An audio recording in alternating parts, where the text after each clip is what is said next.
In late September, a group of concerned people came together outside the American Embassy in London to highlight the plight of Gary McKinnon. McKinnon faces extradition to the USA for alleged damages to various computer systems operated by the US military. As a result of recent media exposure, it was apparent to members of the Aspergers Syndrome community that Gary exhibited classic traits of the condition, a form of autism. It was suggested to his family that he should be assessed. Gary has since been confirmed as having Aspergers Syndrome by 3 of the top professionals in this field. The demonstration was organised by the Autistic Rights Movement to highlight that Aspergers Syndrome is considered a disability, and as such, no extradition should even be considered. Rosa G., the UK Director for Aspergers Women's Association, spoke to us outside the American Embassy. My name is Rosa G. and I am artist and musician with Aspergers Syndrome. I am also UK Director for Aspergers Women's Association, which is an international organisation dedicated to helping and supporting women and girls on the autistic spectrum. Okay, and can you tell us what is it that how would you define somebody who has Asperger's? What are the telltale signs? Aspergers Syndrome is invisible disability. It is very difficult to identify unless the person who is diagnosing it is a professional and experienced in diagnosing this particular type of autism. It is sometimes also called high-functioning autism, and it is different from the classic form of autism that the child doesn't have speech delay by the age of 3. Most people with Asperger's syndrome are of normal or above normal intelligence, and one of the giveaway telltale signs is that they have particular obsessions and particular interests. That's how they cope with stress, because having autism means that we're often distracted by the outside noises. We're particularly sensitive. Autistic people can be sensitive to noise and outside environment, and making sense of the human relationships. It's very stressful because it's difficult. Everything has to be, all the decisions have to be made on the intellectual level rather than innate and subconscious like other people do. So in order to cope with stress, people get absorbed into obsessions, and that actually calms, and that's the way we deal with the world. So when you see somebody like Gary and he appeals in interviews and he appeals quite ill and very able. Faculties. This is not unusual for a person with Asperger's. Sometimes, like with vampires, they say, it takes one to know one. I knew straight away when I saw Gary being interviewed by his body language, which was nearly non-existent. Yes. And also high intellect, often associated with Asperger's syndrome, together with this obsessional interest which drove him. Also, people with Asperger's syndrome tend to see things in black and white terms, right or wrong, nothing in between, and that categoric attitude towards life and towards everything is very symptomatic of Asperger's. That's how I can tell that somebody's one of us.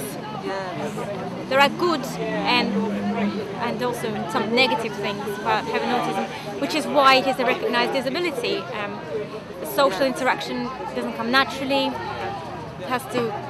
You have to make an effort consciously all the time, which causes great amounts of stress every day. So, how did you come to connect with Gary or his family in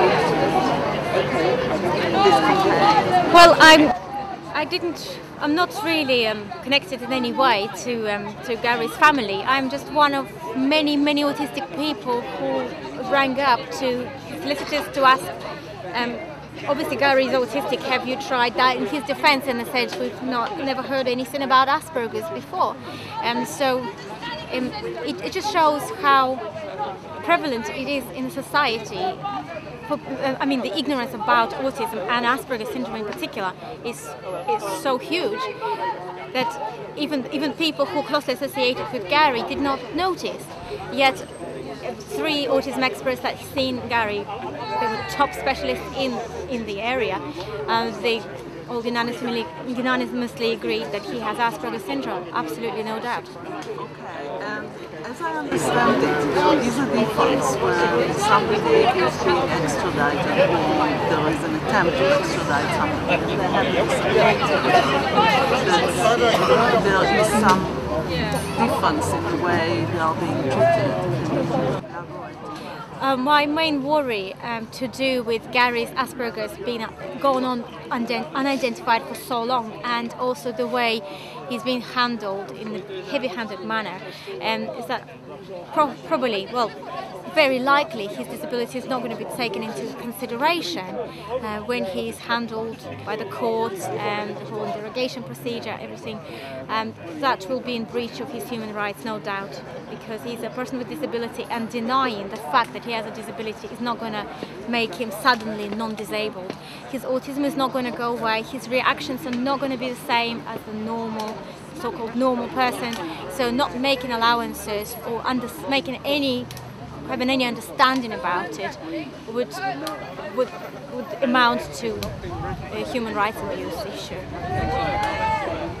I believe Gary's case is very important to all people on the autistic spectrum in this country, identified and unidentified, because currently we have 634,000 on the autistic spectrum, children and adults, and with further suspected 2 million still undiagnosed. It's a huge number. That means that with Gary being undiagnosed for so long and having absolutely no support whatsoever, which is, I believe, directly resulted in him getting obsessed in the wrong interest and getting into trouble because he was just trying to cope the best way he could, and you can't treat your own autism. Somebody needed to help him. That means that he's not the only one, and what's happened to him could happen to any one of us, which would victimize people unnecessarily. These people need support and help. He's developed comorbid obsessions, comorbid conditions such as obsessive compulsive disorder. He's been reliant on self-medicating with drink and drugs, and depression, severe depression, and even suicidal feelings.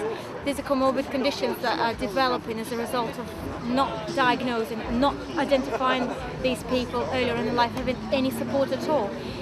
And what we need is a drive to re-educate medical profession, health professionals and GPs, and recognising Asperger's signs in adults, because they're just being left behind. A lot of unemployment is a direct result of having no support for Asperger's. We're very able and we want to be part of the society.